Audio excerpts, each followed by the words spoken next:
Hi there. This lesson today, it's not very long, is about antimatter.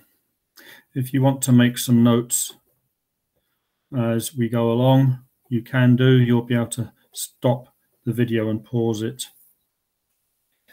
and make some scribbles if you want on your lined paper.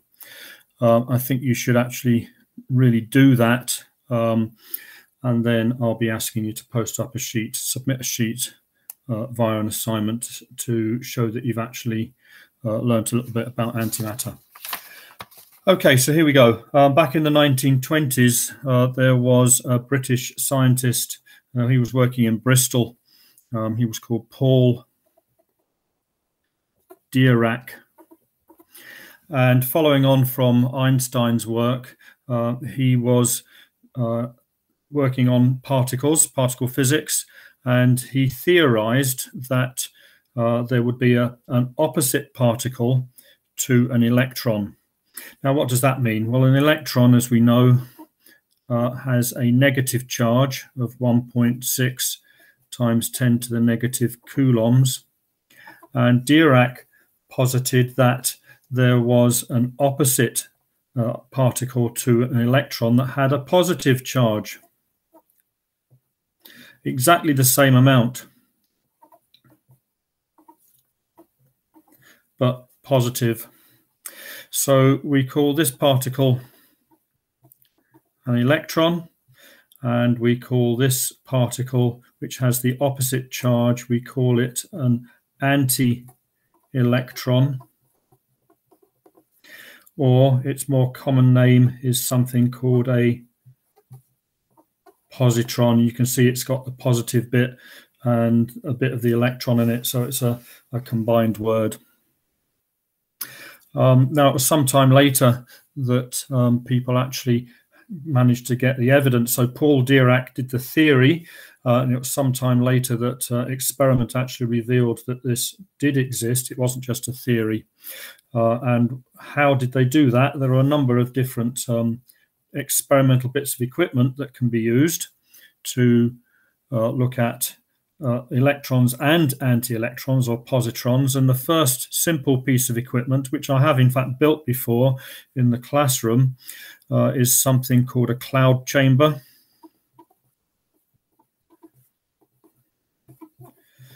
And later on, after cloud chambers were, in fact, cloud chambers were built back in the 1800s. And it was invented by a physicist called Charles Wilson. He was a Scots physicist.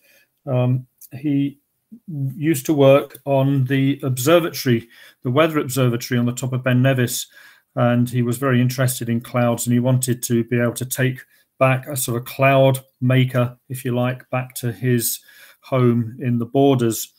And he actually made this thing called a cloud chamber.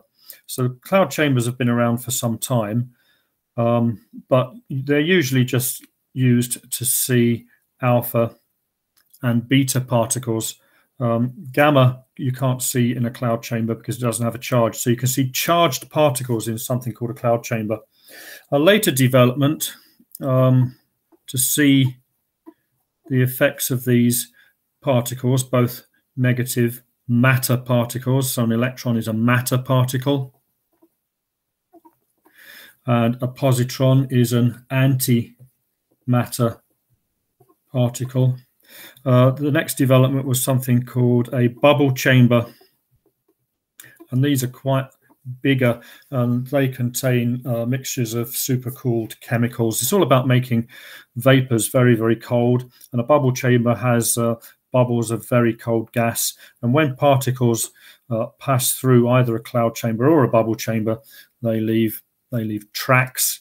That's not to say that you can actually see the particle, you can see the tracks. This is a bit like looking up into the sky on a nice clear blue sunny day and being able to see the track left by an aeroplane as it goes across the sky. It needs to be really cold. It's really cold up in the upper atmosphere. So you can see these tracks of planes being left in the sky without actually necessarily being able to see the plane itself. I have put in a couple of videos that you can watch on the cloud chamber and the bubble chamber and the tracks that they leave when particles, both matter particles and antimatter particles, pass through these chambers, so you get a better idea of what they look like. We can actually manufacture them these days in particle accelerators and colliders. Antimatter particles are pretty rare, but they can be manufactured in places like CERN, which is the European research establishment for particle physics, which is on the border between France and Switzerland near Geneva. Fascinating place. There'll be more about CERN in a later lesson.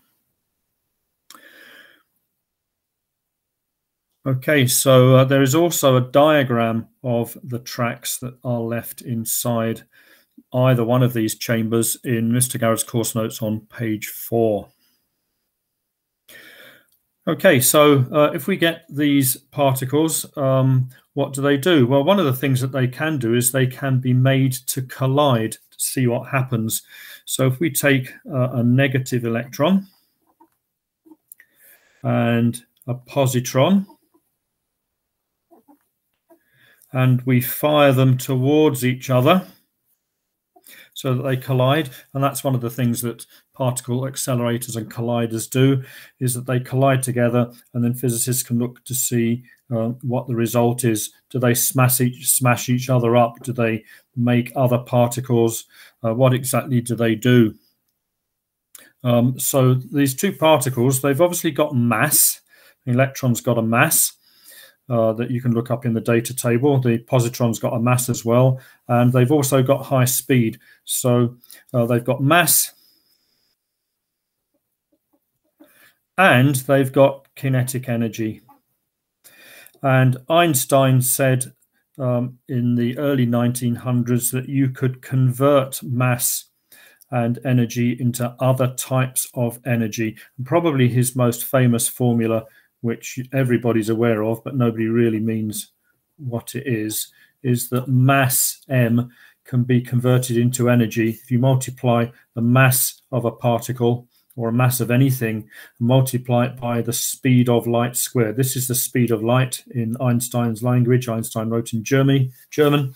And this is, I believe, a German word, celerity or celeritas, which means speed of a particle. So Einstein wrote this famous equation that mass, if you multiply it by the speed of light squared, then you could convert that mass into energy. And this is in fact what happens inside a particle collider.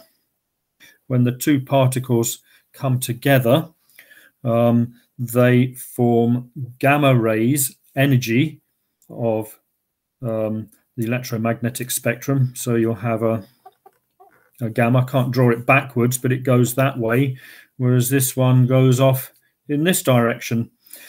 So this is a gamma ray photon, and this is another gamma ray photon. So the electron and the positron come together and they collide and they convert all of their mass into energy. This process of mass being converted to energy is known as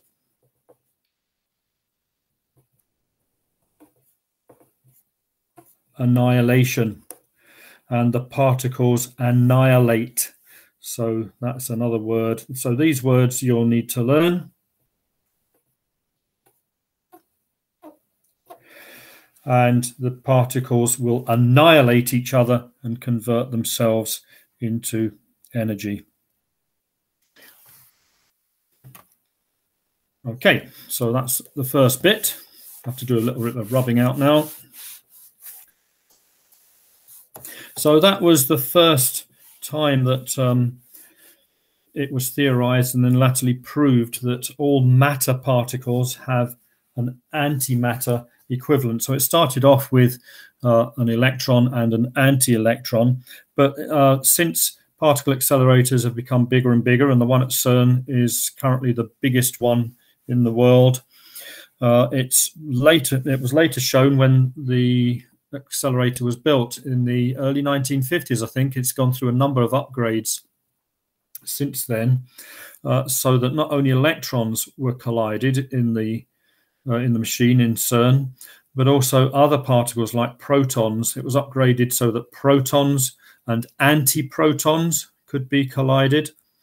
And now they can actually take the nuclei of atoms, so they can take heavy ions and send them into the particle collider and get them to collide, and you can see what products you get. So it's now been shown that for every particle that exists, every matter particle has an equivalent antimatter particle, and the only difference between the two is that if one is called a matter particle, like an electron, it has an antimatter particle like that. Now, sometimes these particles are written just as a plain electron, and its antimatter equivalent is written with a line across the top. Excuse me. And the line across the top is called a bar. So this is just E, and this is E bar. So if we take a matter particle, such as the proton, we can have its antimatter equivalent, which is a P with a bar, and that will be an antiproton, P bar. So a proton and an antiproton. And in fact, all particles, all matter particles, have an antimatter equivalent. So you can take a neutron and you can have an anti-neutron, and that would be N bar as well. So just to go off a little bit, if we take matter and combine them and collide them together, we end up with energy. Einstein also said you could do the opposite. So if you take matter, you can turn it into energy. Einstein also said you can take energy and turn it into matter. This has also been shown in particle colliders, where energy is released from a collision, and then that energy then makes new particles and makes new matter. So you can do both things in your collider. You'll have particles coming together, matter and antiparticles coming together and creating energy, and then that burst of energy can then be used to recreate matter, and new particles can be made. And this is how some of these, what they're called exotic particles, are made. Is first of all take some matter, collide them together to turn them into energy, and then use that energy. Just happens naturally that energy then converts back into matter. So moving on from that, if you go to the start at the Big Bang, before the Big Bang, if you can imagine anything before the Big Bang, there must have been some amount of energy, and that energy created matter. And what normally happens is that when you use energy to create matter, you go back to your original, and you go back and you have matter and you have antimatter. So in the Big Bang, it's thought that energy converted into matter and antimatter. So if we've got a big cloud of energy in the Big Bang, U is equals mc squared, you'll then get some matter particles, and you'll get some antimatter particles. And what then ought to happen is the matter and antimatter recombine and go back into energy again. But this is one of the great mysteries of physics. We don't quite know what happened, because something sort of went wrong. The energy made equal amounts of matter and antimatter, and somehow the antimatter, 99.9% of all antimatter in the universe just disappeared, because we live in a very, very matter concentrated universe, and nobody really knows where the antimatter has gone to. So this is called symmetry, is where energy creates equal amounts of matter and antimatter. But today we live in a very anti-symmetric universe, And this is called symmetry breaking. And it's one of the things, it's just as well that we still don't know things in physics. Otherwise, everybody would pack up and just go home. But we don't know why we live in an anti-symmetric universe. And that's probably a discovery that's going to be made in the future.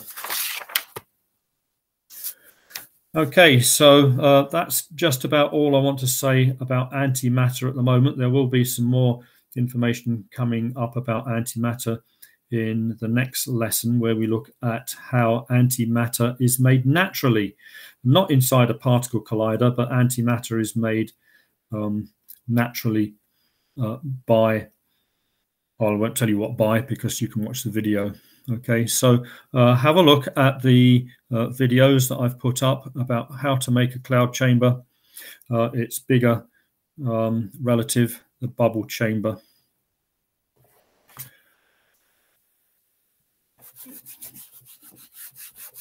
But just before I leave, I'll just give you a little flavor of what's in the video. I don't want to take away the shine on the video, but a cloud chamber is just like a box. It's just literally like a box, like a plastic fish tank. I've actually done this with plastic tumblers, and you have to make them very cold to do this. And one of the things you can use is dry ice. I don't do this very often because it's quite difficult to get dry ice in Inverness. Dry ice is just frozen carbon dioxide, and it's about -70 degrees.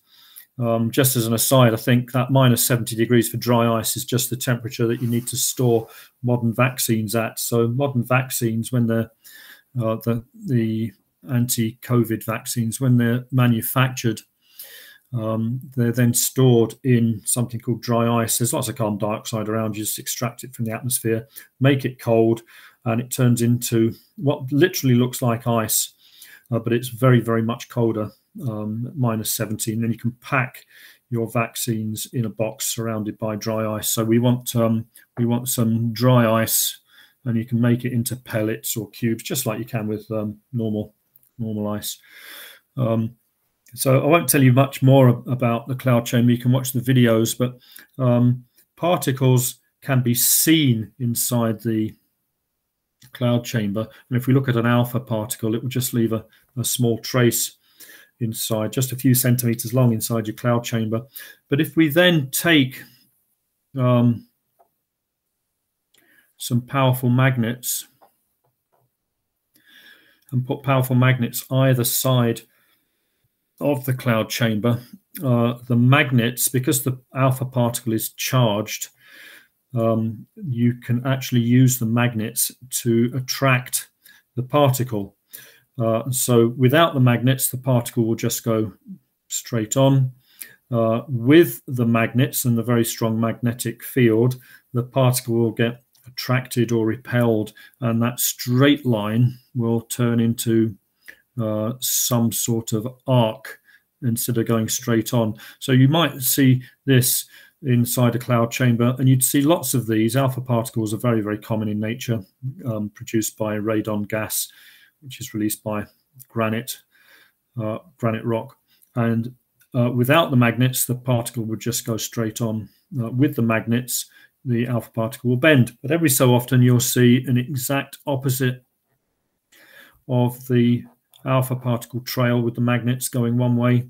You'll see it going the other way, and that's evidence for the antimatter particle. But you'll get more about that in the videos when you watch what's going on inside the bubble chamber. A bit better than me just drawing it.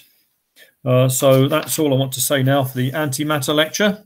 Thank you very much, and come back and watch another one.